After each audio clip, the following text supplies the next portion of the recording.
ઈડરિયો ગઢ સર કરવા વહેલી સવારે વિદ્યાર્થીઓની દોડ। 151 પુરુષ તેમજ 66 મહિલાઓએ આરોહણ અવરોહણ સ્પર્ધામાં ભાગ લીધો। 5 જિલ્લાના રમતવીરોએ 5મી રાજ્ય કક્ષાની સ્પર્ધામાં ભાગ લીધો।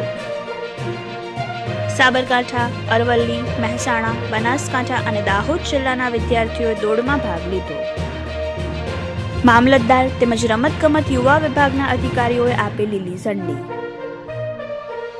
રમતગમત તેમજ યુવા સાંસ્કૃતિક વિભાગ દ્વારા રાજ્ય કક્ષાની 5મી આરોહણ અવરોહણ સ્પર્ધાનું કરાયું છે આયોજન। ઈડરિયો ગઢ જીતનાર રમતવીરો નેશનલ કક્ષાએ ગિરનાર ખાતે લેશે ભાગ। રિપોર્ટર જીગર પંડ્યા, યશવી ગુજરાત ન્યૂઝ, સાબરકાંઠા।